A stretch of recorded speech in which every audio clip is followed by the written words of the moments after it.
People don't want to hear that they are going to die, or that they may not have enough money, or that they may become ill. People want good news. Of course, they are attracted to violence and bad news in the media, but they are attracted to it precisely because it has happened to somebody else, not them. In other words, they feel reassured when they observe other people's troubles. Subconsciously, they are saying, "I'm okay," to themselves. So even when you have to tell them bad news, sugarcoat it. Otherwise, they will ignore what you have to say or deny it. And of course, that means that they won't listen to you. Seventh, by nature, people fear the unknown, the new, the different, the future. If you don't believe me, picture a road. You and the cars ahead of you are going up a hill. Can you guess what the cars ahead of you will do when they come just before the top of the hill and cannot see what lies ahead? Instinctively, they will step on their brakes because they are cautious or even afraid when they don't know what's coming up. The timeless lesson here is, don't make radical changes in your organization that will destabilize people outside it upon whom you depend. Whenever you try to make a change in anything, know where you are ultimately going, but do so by degrees, assuring people about what lies ahead so they don't hit their psychological brakes and work against you. Implement change in as non-threatening a way as possible, or you will often defeat your best intentions. People use the term globalization all the time, as though it was just another word. In fact, it represents a tremendous challenge to most people. They hardly know where they will fit in so vast a frame of reference. To be successful, you must create an environment that is both dynamic and reassuring at the same time.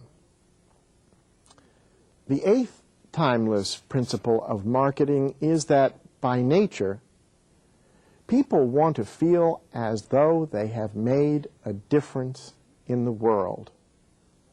People don't want to feel as though they are insignificant. So make everyone feel important.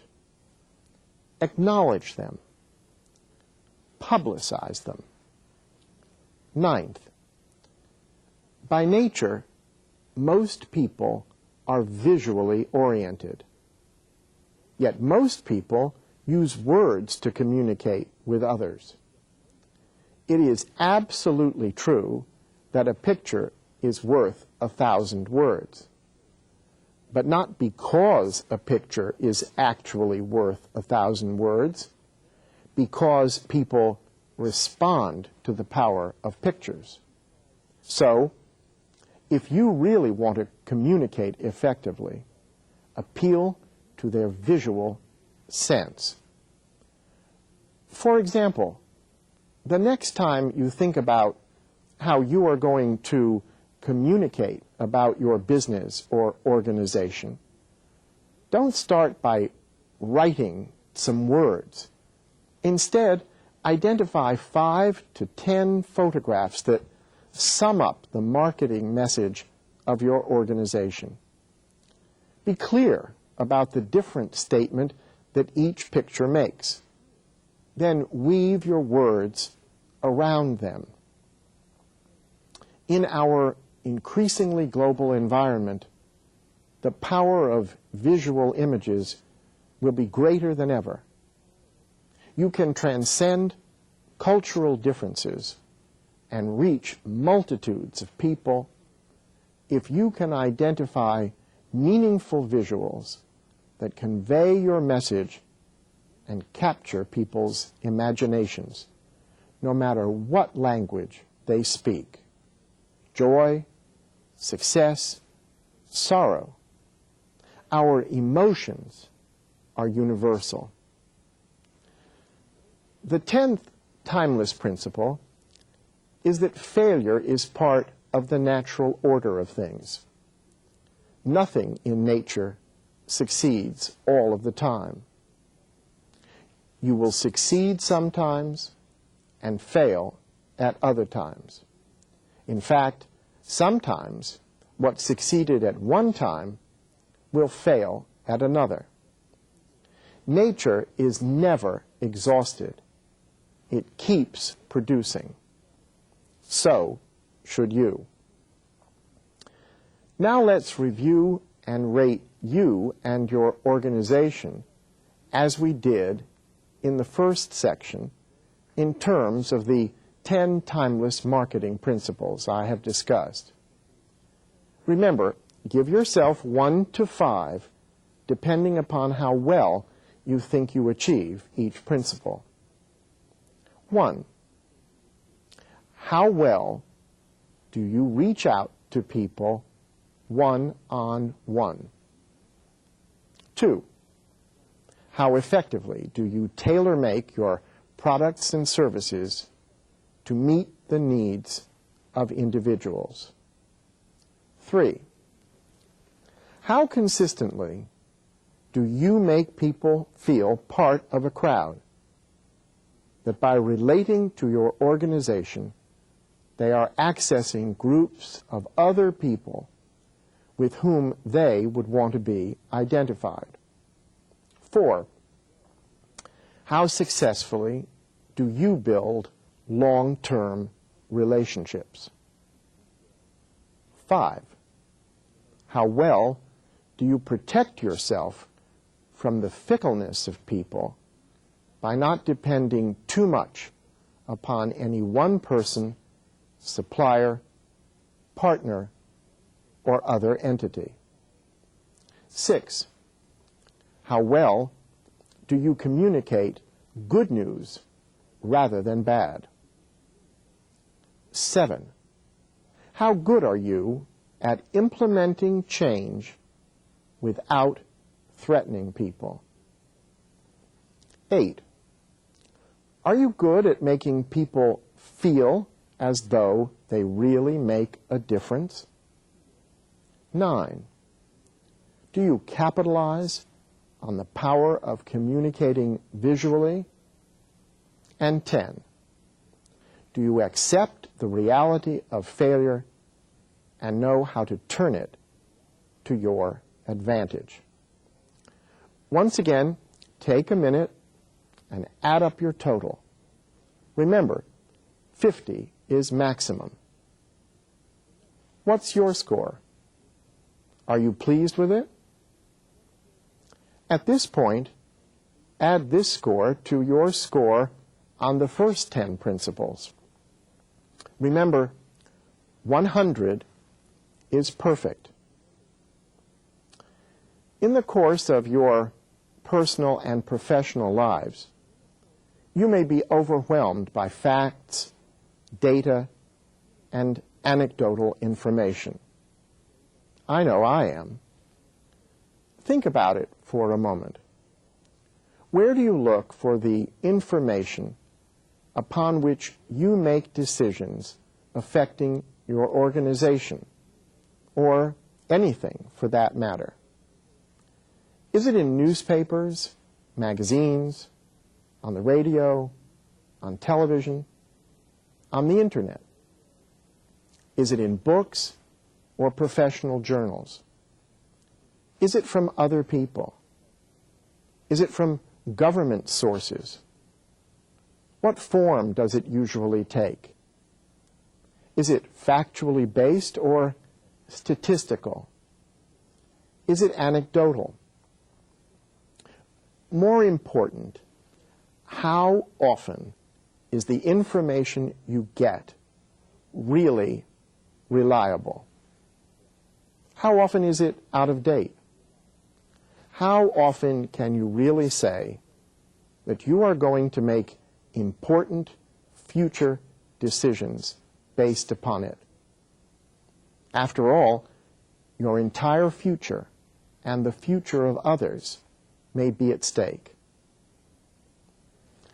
I have set out to share with you what I believe are timeless principles of management and marketing that give a solid foundation upon which you can build your success and the success of your organization.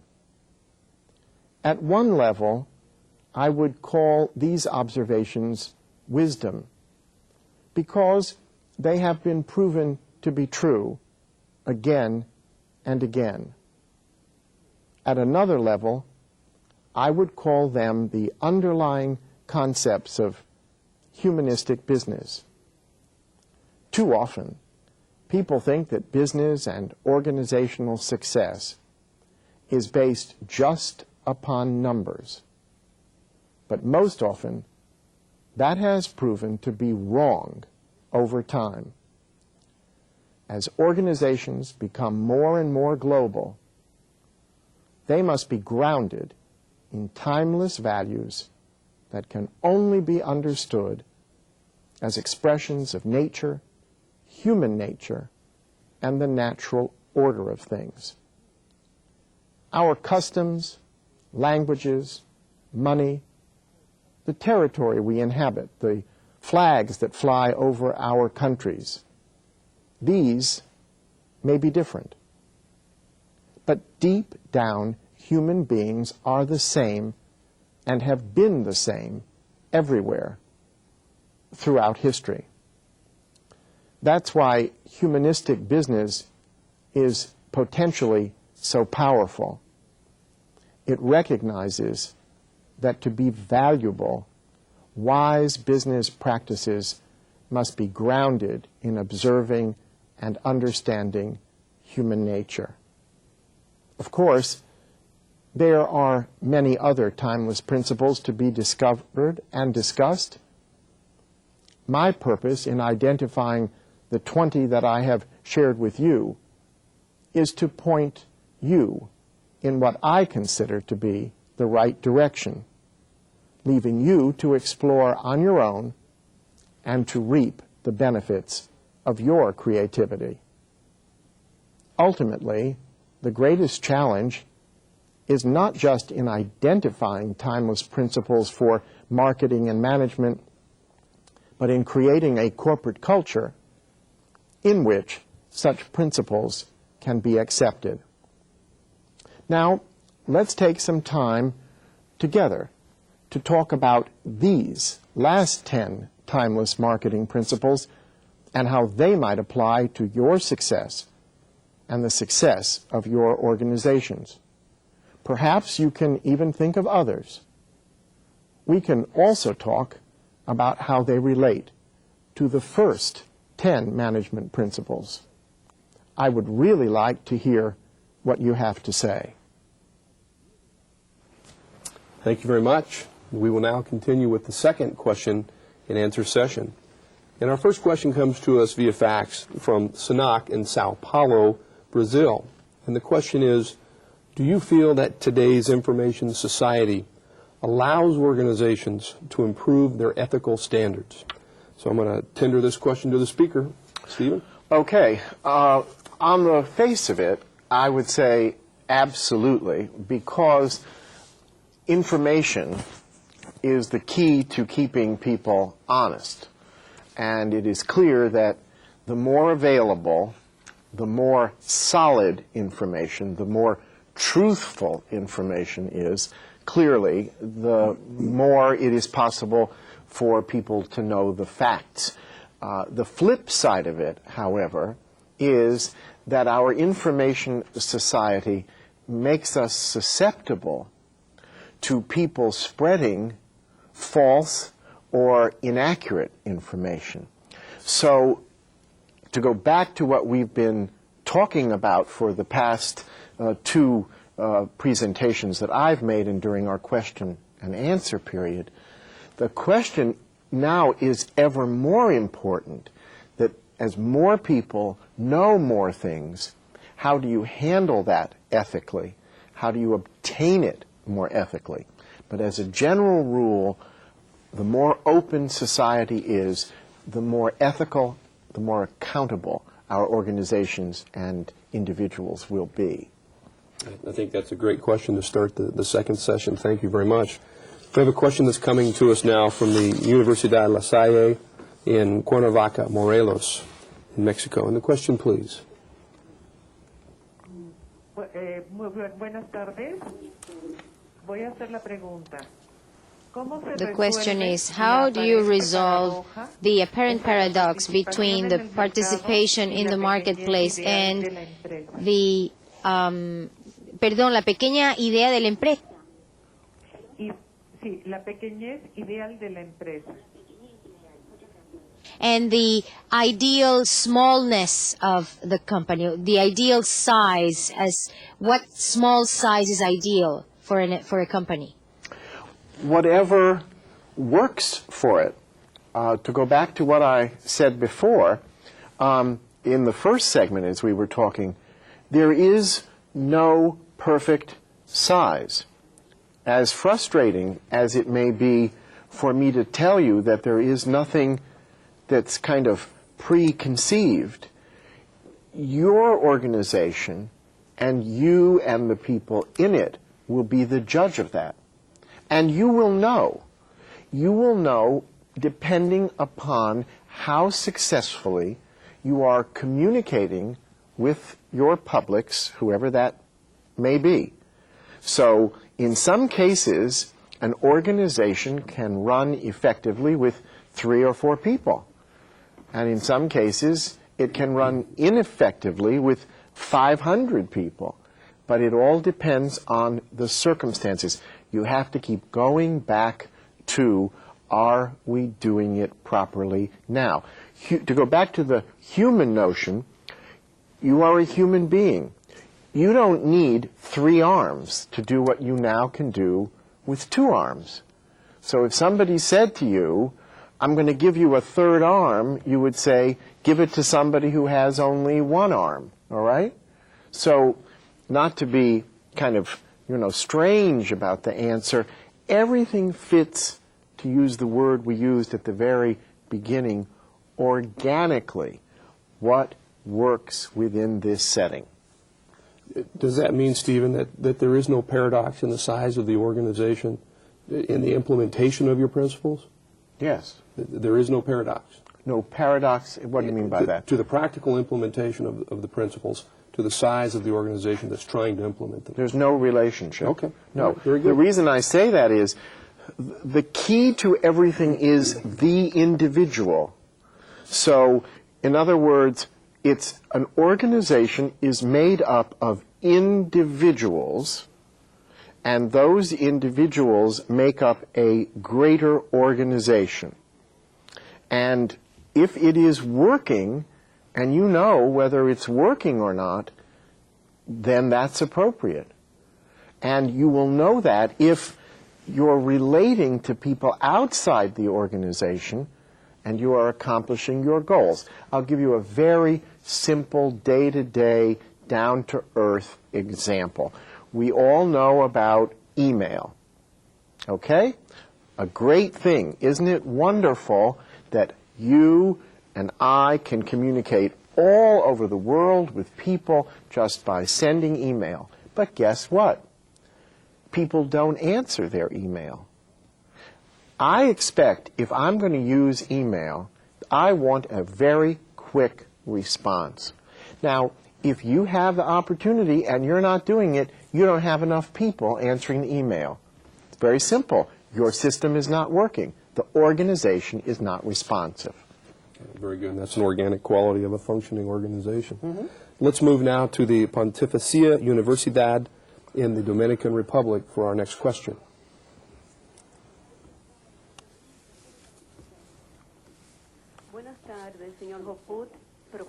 Good afternoon, Professor Goldstein and Mr. Hopwood. Professor Goldstein, on an international level, there is a great pressure for change.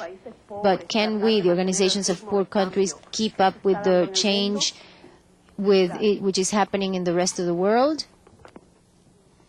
Well, you have to be the answer, to that. Only you can answer that. At one level, it's not where you start off. It's where you know you need to finish. In the past 50 years, principally the countries of the most industrialized part of the world have spent trillions of dollars to put in place technologies which today are obsolete. About a year and a half ago, I visited Germany. And the eastern part of Germany, the former Soviet-dominated part of Germany, actually has more sophisticated telecommunication systems than the former Western part of Germany, because they were behind the times for 50 years, and they have now leapfrogged. So I think of wireless applications which will enable countries that have not laid ground lines to be able, in fact, to communicate. But if you have listened carefully to what I have said, then you will realize that when you are dealing at a level of timeless principles, those do not come and go. The power of creative, intelligent, motivated, sensitive people anywhere in the world are what will guide the success of the future, not what they physically have alone today. So what I am talking about is how you capture and harness and direct the thing that makes everything else go. It doesn't matter if a developed country has wireless technology in place and an underdeveloped country does not as yet have it. Because once the technologies are in place, the question is, what are people saying across wireless phones, and why are they using it? Those are the conduits. It's what you do with it that counts. The measure of difference is timeless and ageless.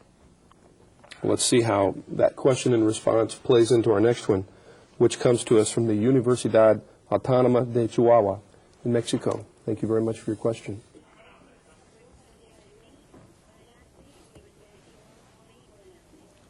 Buenos días. Yes. ¿Podrían señalarse algunas Could you empresas please que aplicando los principios mention enunciados some hayan companies tenido that, éxito? having applied the principles that you have presented, have succeeded? Can you mention a couple of examples? Well, off the top of my head, I can't. And the reason that I say that is that there are examples of companies. In other words, not every company today represents a company that perhaps, represents the way it was originally.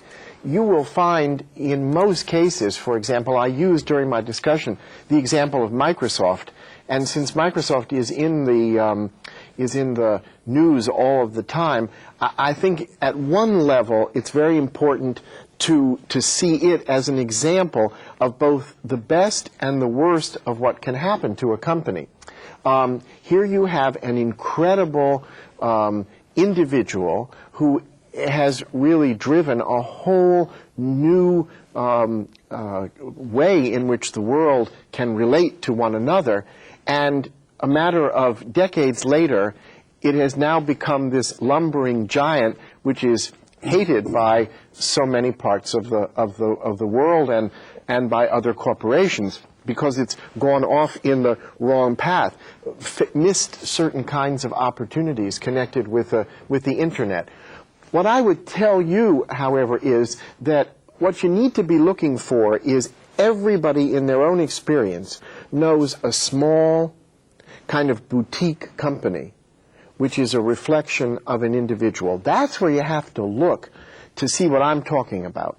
It's a company principally founded by one person, maybe two people, that has a cadre of people working in it, that is very committed, and those are where you have to look for the kinds of values I'm talking about.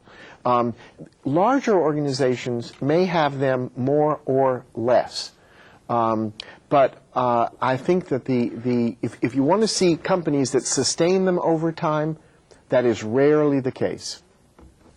Okay, thank you, Stephen. We're going to take a question now from the Universidad Tecnológica de Nezahualcóyotl, and excuse me for my pronunciation of your hometown. Bueno,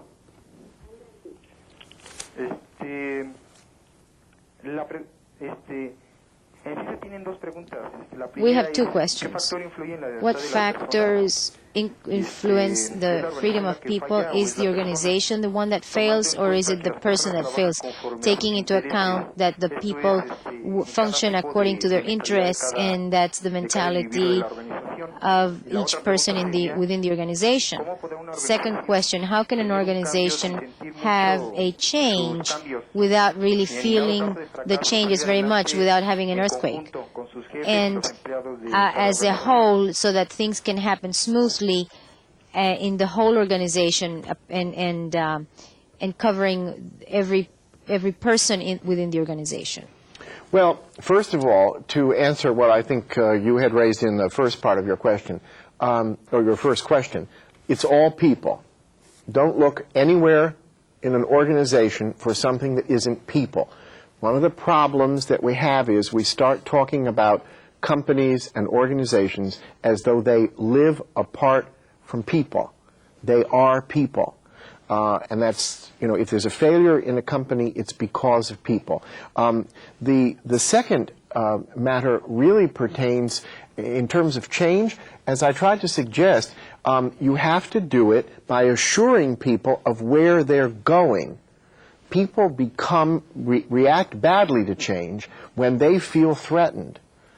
Because if you leave them in the dark and don't tell them what you're honestly trying to do, then they're going to feel as though they're going to be hurt by it. They're going to lose their job. They're going to lose their status. They're going to be embarrassed. They're going to not feel as though people care about them. So you've got to assure them of where you're going. Thank you, Stephen. Let's take a quick comment from the Universidad de Sonora in Hermosillo. Your comment, please. Yes. Congratulations to Dr. Goldstein for his wonderful presentation. The comment here is directed toward or something